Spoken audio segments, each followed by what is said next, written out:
Assalamualaikum warahmatullahi wabarakatuh. Perkenalkan, saya Novienti, mahasiswa PPG dalam jabatan Angkatan 4 tahun 2021 di Universitas Pendidikan Indonesia.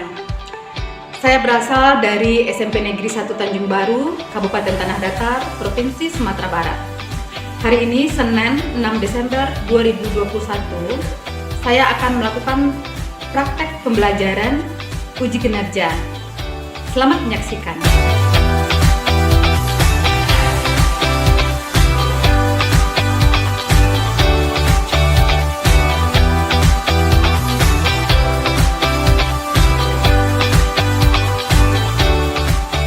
Assalamualaikum. Waalaikumsalam warahmatullahi wabarakatuh. Gimana kabarnya hari ini? Sehat. Sehat? Ya, sehat semua? Sehat, Bu. Siap untuk mulai? Siap. Pelajarannya? Siap. Iya. Sebelum kita mulai, harus kita ingat kita masih di dalam kondisi pandemi, jadi tetap Pakai masker, menjaga pakai jarak. masker, jaga jarak, kemudian cuci tangan. Baiklah, kita mulai. Ketua kelas, tolong bantu pimpin doanya. Silakan. Siap gerak. Hormat gerak. 3 gerak.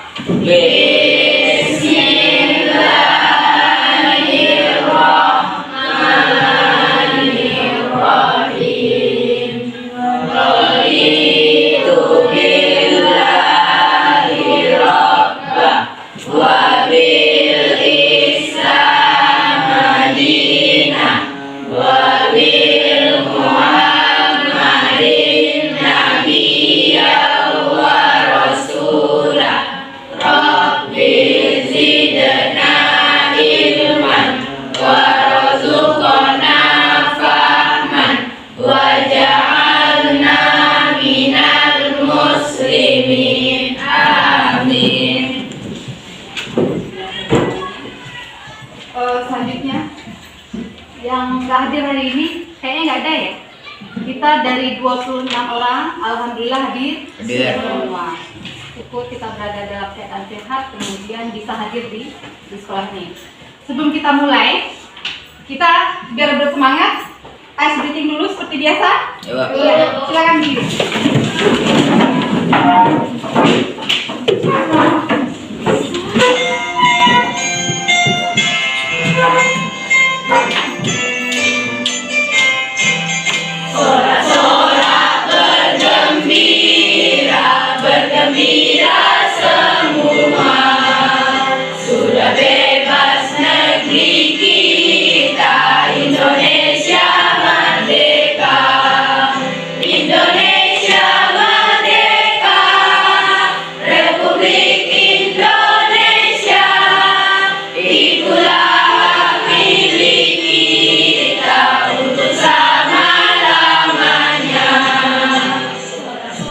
Dan kita udah selesai breathing. Gimana perasaan sekarang? Gembira, senang ya? Senang. Jadi bersemangat untuk mulai pembelajaran. Ya, Pak. Oke, kelas 71 siap? Siap. Ya. Sekarang kita lihat materi pembelajaran sebelumnya. Kita udah belajar masalah interaksi sosial. Siapa masih ingat apa itu interaksi sosial? Silakan cerita. Antara kelompok manusia Ya. maupun antara orang perorangan dan kelompok manusia. Hubungan antara individu dengan individu, di kelompok, kemudian kelompok Individu dengan kelompok. Pertanyaan untuk Farida. Ya, ada satu lagi pertanyaan. Kira-kira apa syarat terjadinya interaksi sosial yang kita belajar kemarin? Interaksi sosial dan komunikasi. Satu apa? Interaksi sosial. Kemudian Komunikasi. harus ada komunikasi. Kita lihat dulu kompetensi dasarnya itu apa yang pertama menganalisis interaksi sosial dalam ruang yang masih sama dengan kemarin, kemudian menyajikan hasil dari hasil tentang interaksi sosial.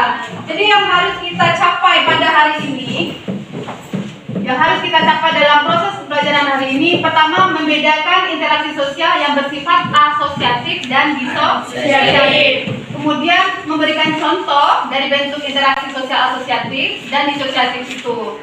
Kemudian memecahkan masalah tentang interaksi disosiatif. Nanti ada masalah yang kita bahas. Kemudian terakhir kamu dituntut untuk mempresentasikan laporan dari hasil diskusi tentang interaksi sosial asosiatif dan disosiatif. Jadi penilaian hari ini, penilaiannya ada berupa penilaian dari pihak KPD, kemudian ada penilaian keterampilan, ya, ada penilaian pengetahuan kita kerjakan di KPD nanti, kemudian ada penilaian keterampilan, itu kamu mempresentasikan hasil diskusi ke kelompok. Sekarang kita mulai materi kita.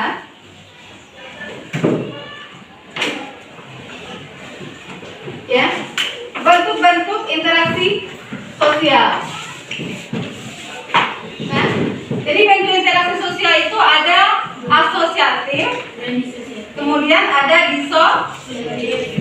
asosiatif dan disosiatif. Yang mana yang asosiatif? Kerjasama, kolaborasi, dan asimilasi. Ada kerjasama, kemudian Asimilasi.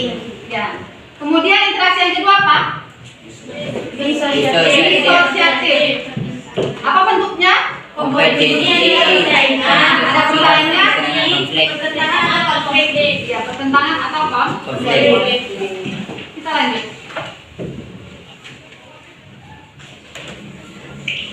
Interaksi asosiatif. Itu dia. Apa itu? Proses seorang atau sekelompok orang melakukan interaksi sosial yang mengarah kepada kesatuan pandangan. Nah, benar. Mengarah kepada kesatuan pandangan. Kita udah bahas tadi apa bentuknya? Pertama, kerjasama, kemudian Asimilasi. contoh kerjasama. Kalau kerjasama, usaha bersama ya, atau perorangan atau kelompok manusia untuk mencapai satu tujuan bersama. Contoh nih. Gotong royong. Apa? Kegiatan gotong royong. Kita lihat bentuk dari interaksi asosiatif yang kedua. Nih, apa tadi? Merupakan apa? Siapa bisa? Proses yang menunjukkan pada usaha manusia. Proses yang menunjukkan pada usaha.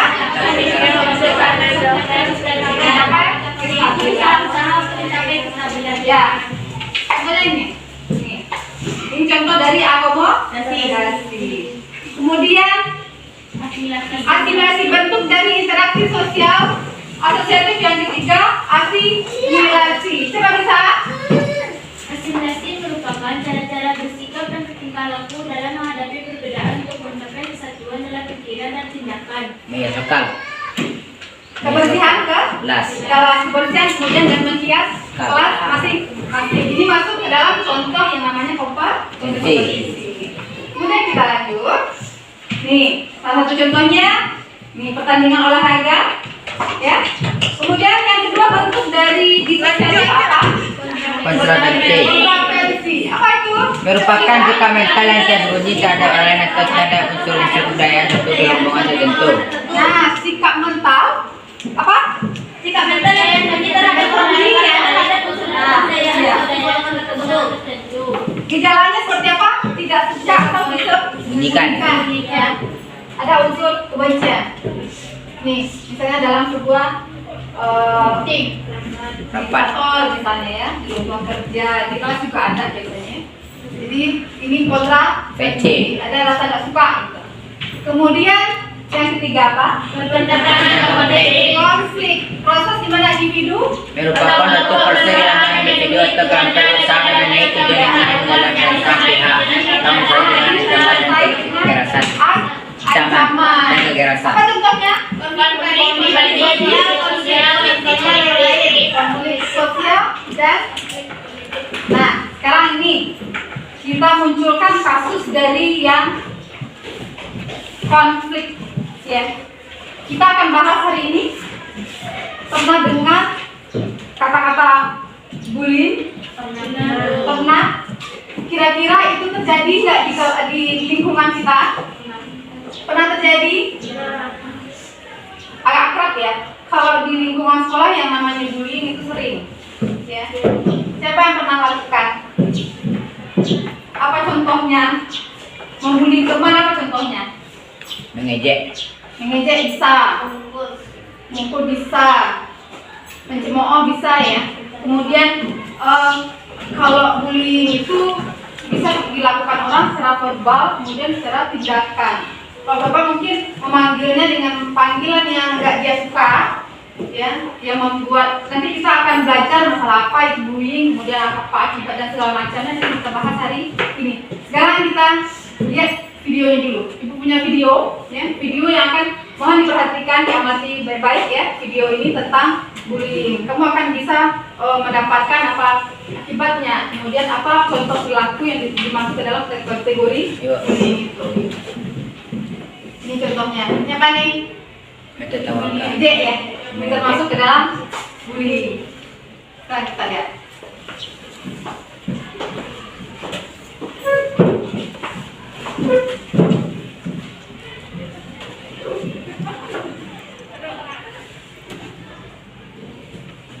Open.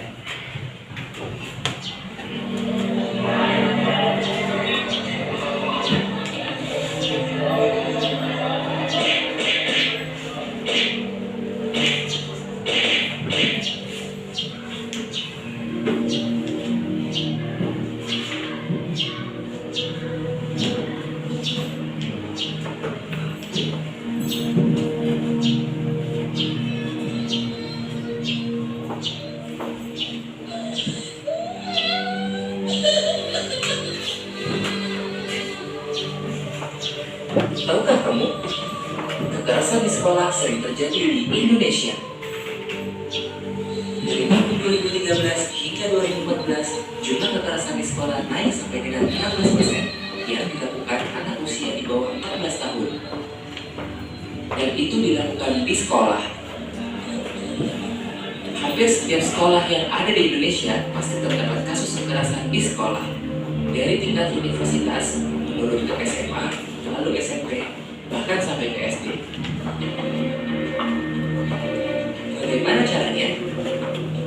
Biasanya, kekerasan dilakukan dengan banyak hal, seperti secara verbal, secara fisik, secara rasional, dan elektronik. Sebagai contoh, bila ada anak yang berdarah gendut atau berbadan besar, biasanya orang di sekitarnya akan mengata-matainya dengan perkataan yang tidak enak.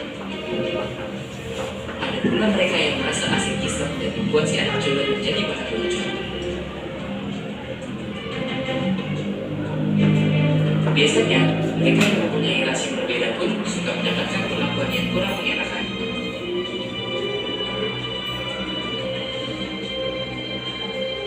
Zaman pun berubah.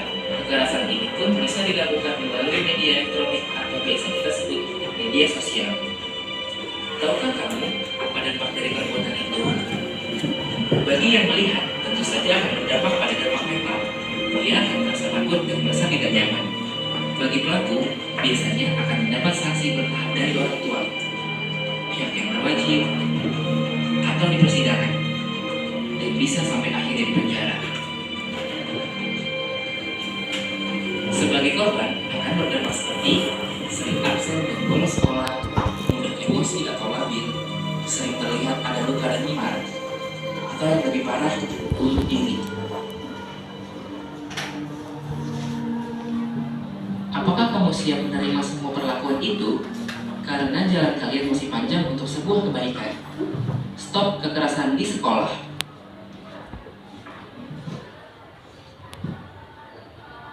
Dan gimana videonya? Menarik? Ya. Kemudian tadi dibahas masalah bullying, terutama yang terjadi di sekolah ya. Jadi berupa apa? Bullying ini bisa berupa keluar dari verbal, berupa kata-kata, kemudian bisa fisik, ya, kemudian bisa dengan, sekarang kan pakai HP semua ya, bisa, jadi bullying itu bisa melalui handphone, pakai elektronik juga masuk ke dalam kategori bullying. Dan ini harus kita hindari. Sekarang kita bahas ya, punya LKPD, lembaga kerja untuk kamu. Kita lihat model biasa, kita bagi per kelompok sama dengan kelompok pertemuan kemarin berapa? 5 kelompok 1, 2, 3, 4, 5. Sekarang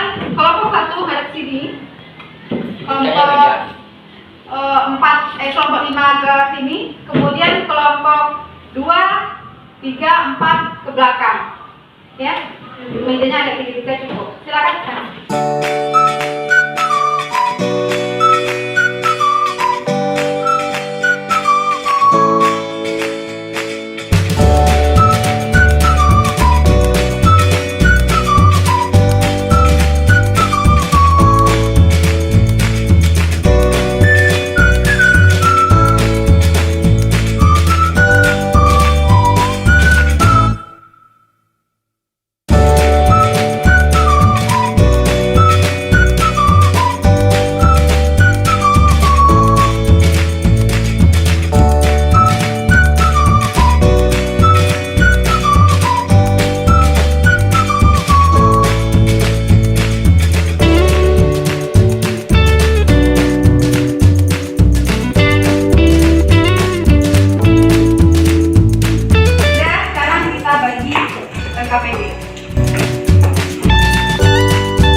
waktu ya. Kita satu kelompok cukup satu soal.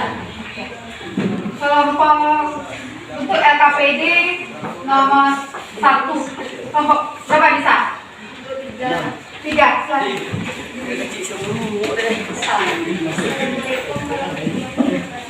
Waalaikumsalam warahmatullahi wabarakatuh. Pengertian dari perilaku bullying yaitu perilaku agresif anak secara berulang terhadap temannya yang menyebabkan adanya bullying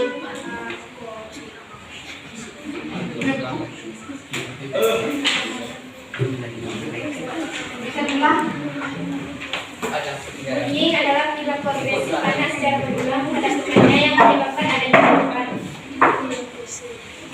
Jadi apa? Perilaku agresif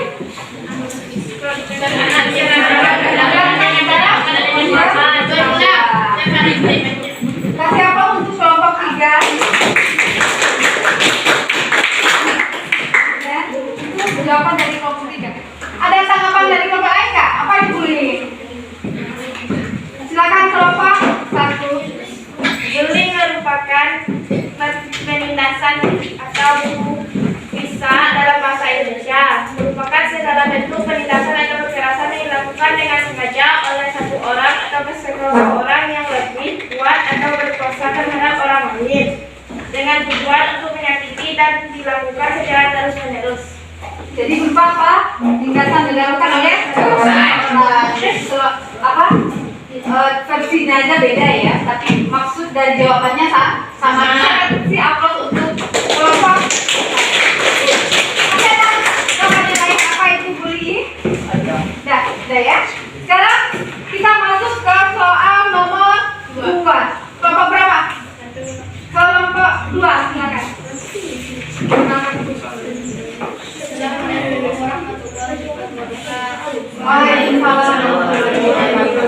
Faktor penyebab terjadinya perilaku bullying di sekolah antara lain adalah faktor kepribadian komunikasi interpersonal anak dengan orang tuanya atau asuh.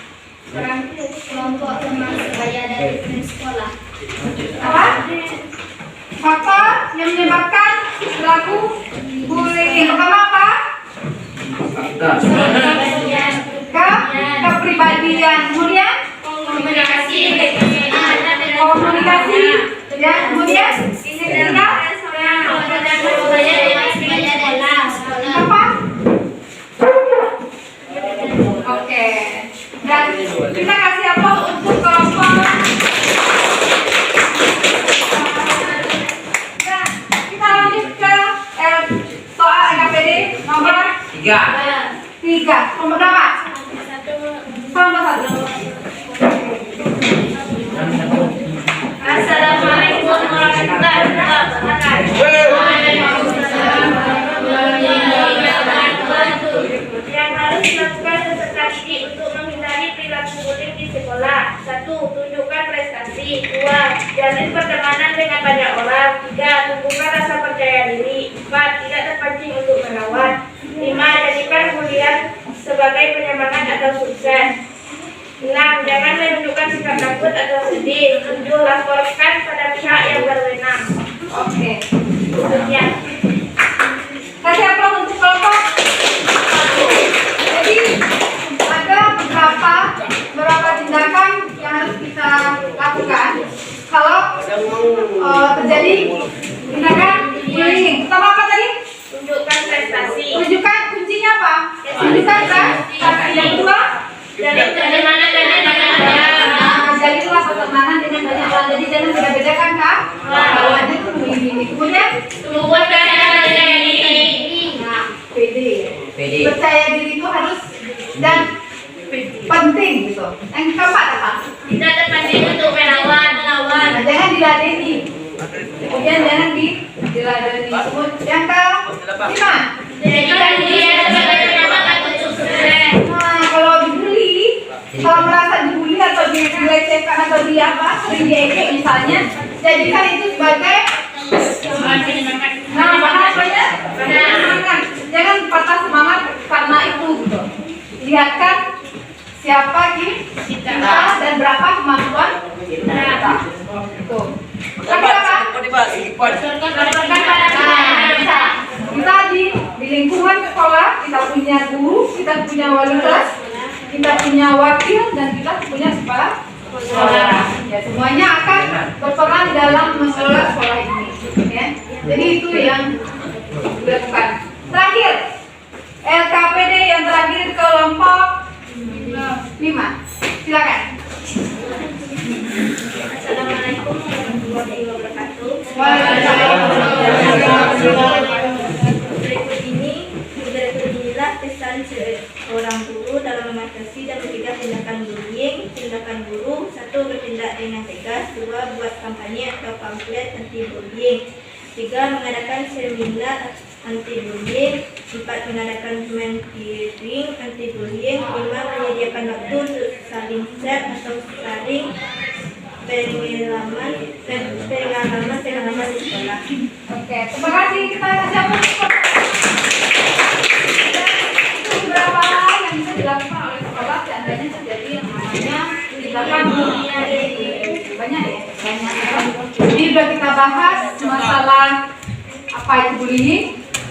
Kemudian apa penyebabnya? Penyebabnya salah satunya adalah adanya kepribadian, kemudian adanya Komunikasi internet. nah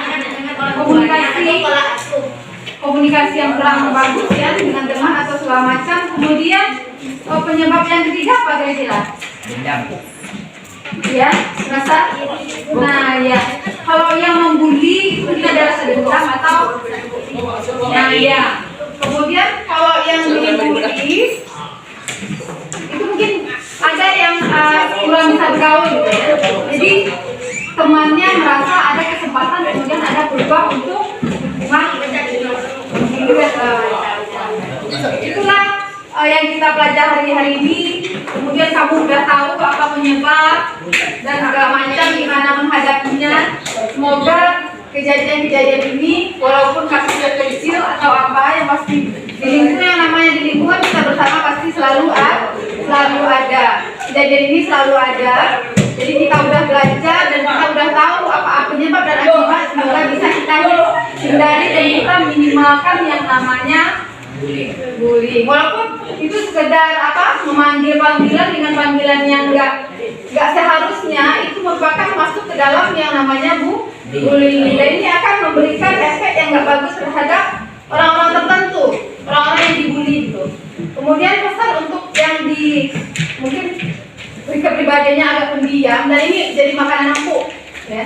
Jadi makanan empuk untuk dari teman-temannya yang suka membuli, yang agak usil. Nah tuh, jadi bagi kamu yang pernah merasa dibully bu sama si ini si itu, jadi apa pesannya? Pertama, jadikan bully itu sebagai bagaimana, lihatkan siapa kita ya, siapa saya, kemudian lihatkan prestasi di sekolah. Kalau kita di sekolah tidak lebih untuk berprestasi.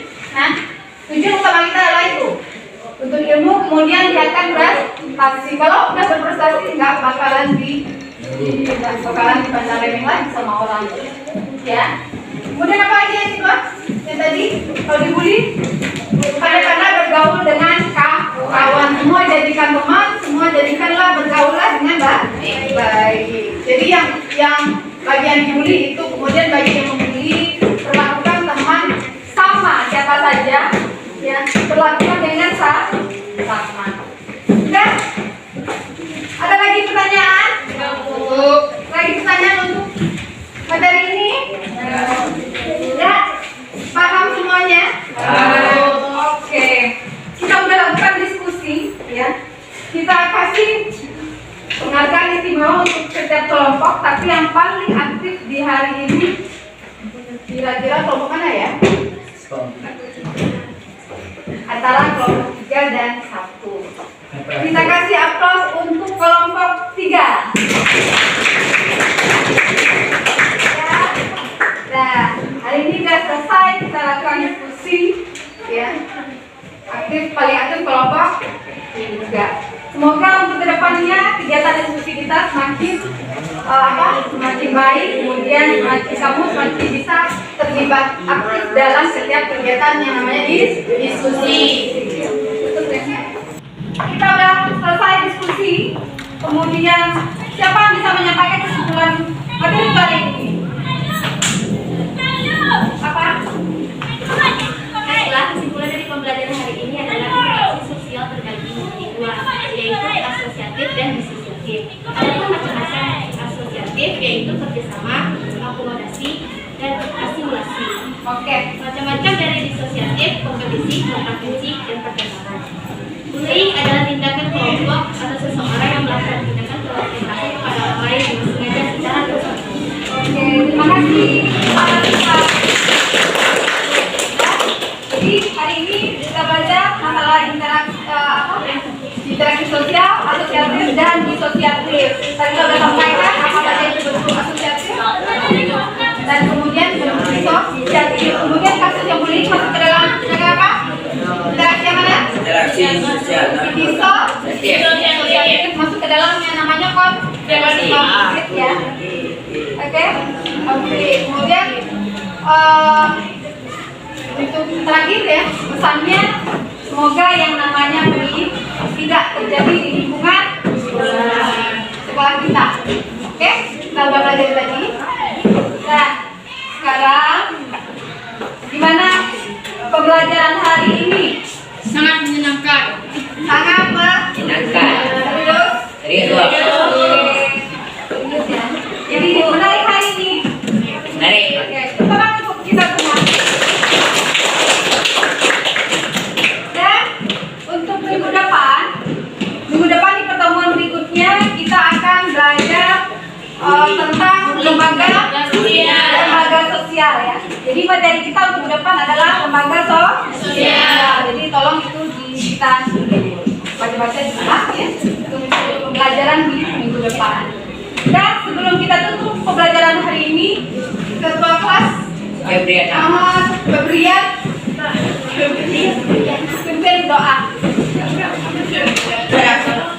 Syagra. Harmadra. Degagra.